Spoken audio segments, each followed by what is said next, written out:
nó chơi tụ phao tụ sai tua nó chống nó tìm không mấy cá lọ nữa không mấy cá lọ cho từ à sai đâu tụ chỉ nó chơi hai tia là chỉ tụ sai tôi有gì à tôi有gì tôi trong đó nói là chỉ tao bố cả một hộp chế đó ô sao tôi mong à ô tôi mong tụi nó ô mong mấy cá cho tụi nó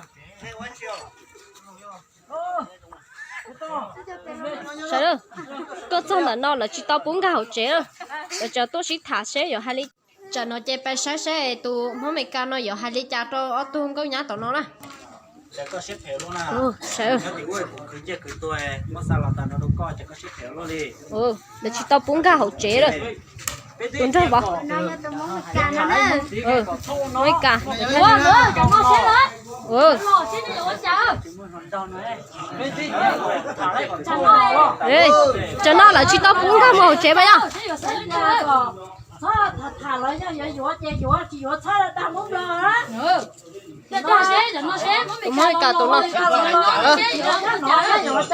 Tụi cho tôi ha tụi nó. Tụi cho tôi ha tụi nó. Xếp nó vô chờ. Cái sao cũng còn là học tụi nó sao đâu có. Vô tao chết cha, vô tao chết cũng không có. Ôi nó hay rất là Chờ cho nó về nó xếp nó vô chờ. nó tới hành tới cái quan tàu. Thấy lần thôi. Cho một thẻ nó. Nó sẽ cho nó chơi sẽ dỗ chả ha cho khỏi đánh ha mua tiền rồi. Đã muốn mì cá lôi nữa. muốn bị cà đó cho nó nè Muốn mì cá lôi sẽ vô chờ. Tất cả cha lúc chết cha muốn thật của cha chỉ tao là của mất cho của tôi cái tin này nó. Giờ mất cho tôi cái tin nó Sẽ có hay chờ mà mày.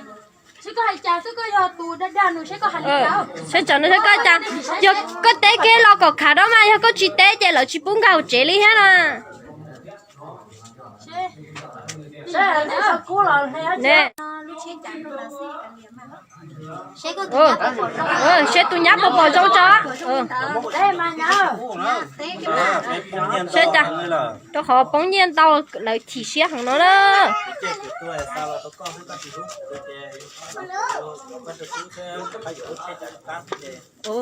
Nó sẽ mì cá hay nữa.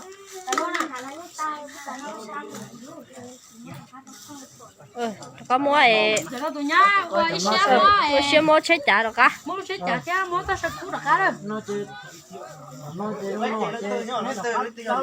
Mới đầu cái tiền đó là nó tươi à nhá. sẽ có chơi nhau nữa thế Nó đầu cái gì lo. nó chơi Mà mua chứ tao mua chỉ sai mà. chạy có chơi trả sao tôi xe à cho một khe cha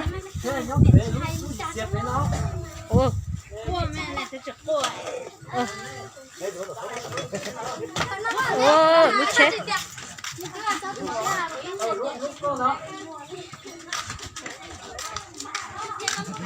chơi cho nó là chơi chết cho cá nó lại chơi chết cho cá này chọn thầy nó mà thấy trong cổ rồi chỉ phối dũa đi à cái liền chơi lúc chết cho cá lợi tiền sao tôi xe cô giờ ít khó và tôi sẽ chấp lại lên nữa chả phong như chỉ hay cô lo giờ hay nên lên từ đi giờ tiệt thảo nên mấy tôi lui giống lên nó em nên lọt cho nữa họ uống cái non chuẩn từ nó cô giờ khó tôi sẽ chấp lại đi thì cho nó chơi ở tôi nó trọc cá nữa trọc cá thì cháu lúc chơi chả nó trọc cá cho nên chơi chỉ tao tỷ u lò nữa giờ mất trâu nữa cho ti lợi giờ tay ti lâu sao tỷ nó nào thì cô giờ khó tôi sẽ chấp lại đó thì chỉ nó nửa bay là chơi chúa là nhớ tròn tận nó chơi là tao tỏ sát lại cho cá một trâu chơi